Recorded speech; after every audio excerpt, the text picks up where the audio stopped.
on peut avoir une vie professionnelle épanouie et une vie familiale positive. Et d'ailleurs, pour moi, les deux vont de concert. C'est-à-dire que j'ai beaucoup apprécié de mon mari qu'il soit un peu la corde de rappel qui me dise, quand on a des choix à faire qui ne sont pas faciles, on se sent toujours un peu coupable des deux côtés, je ne suis pas rentrée assez tôt et puis j'ai pas assez travaillé, etc.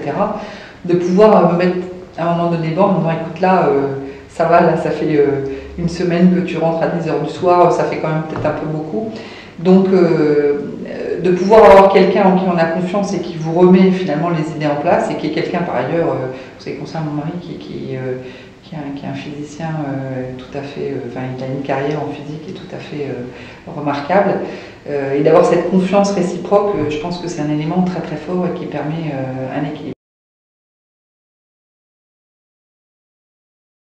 Alors, j'ai une chose que je voudrais dire aux femmes, c'est que toutes les études montrent, et bon, je touche du bois, je le vis aujourd'hui avec mes enfants, ce n'est pas parce qu'une femme travaille que ses enfants ne réussissent pas. Et toutes les études montrent plutôt l'inverse, c'est-à-dire qu'effectivement, une femme qui s'organise pour, je dirais, s'occuper de ses enfants en fait réussissent mieux que les parents. Statistiquement, hein, là c'est une statistique, c'est pas...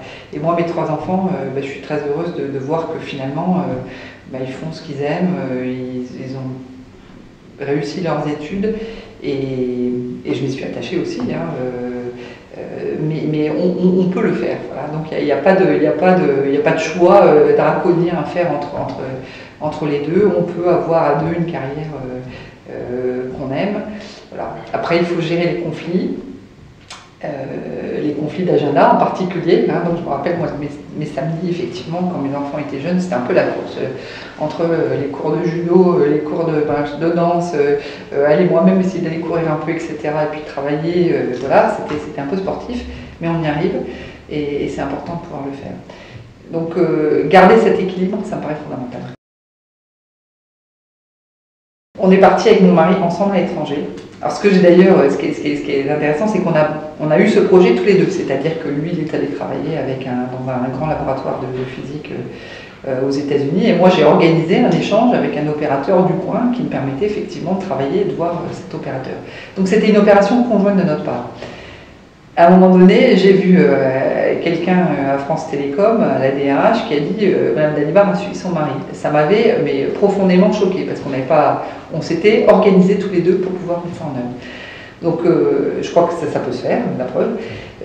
Alors pour ce qui concerne les voyages, c'est plus compliqué. Alors c'est vrai que c'est plus difficile à gérer quand on a des enfants en très bas âge, mais c'est vrai pour les deux.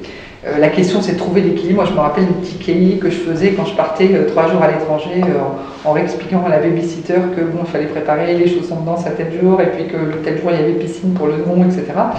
Bon, donc ça demande un peu d'organisation, mais ça se fait. Et avec mon mari, et c'est ce que je dis aussi aux filles, il faut bien choisir son mari. Voilà, il faut bien choisir son conjoint, c'est un point élémentaire, mais très important. On avait cet équilibre, c'est que quand lui partait en congrès de physique pendant une semaine à l'autre bout de la planète, et moi j'avais pas de voyage pendant cette période-là et inversement. Voilà. Donc il y avait toujours un des deux qui était là quand ils étaient petits, et puis quand ils sont devenus plus grands, après ça se gère plus facilement. Mais il faut une organisation de faire, donc il faut avoir le backup de la babysitter. Et puis il faut en même temps avoir cet équilibre et s'assurer qu'on se coordonne. Donc on regardait nos agendas et on disait voilà, toi tu fais ça, moi je fais ça, voilà, ok. Un jour, je me suis un peu disputée avec une responsable d'un réseau de femmes qui me disait il faut que les femmes de 30 ans sachent avoir une vie familiale et une vie professionnelle. Ça m'a horriblement choquée. Donc il est clair qu'on ne peut pas avoir des enfants, avoir une carrière professionnelle importante, faire tous les dîners en ville, faire du sport tous les jours et puis de la musique, hein.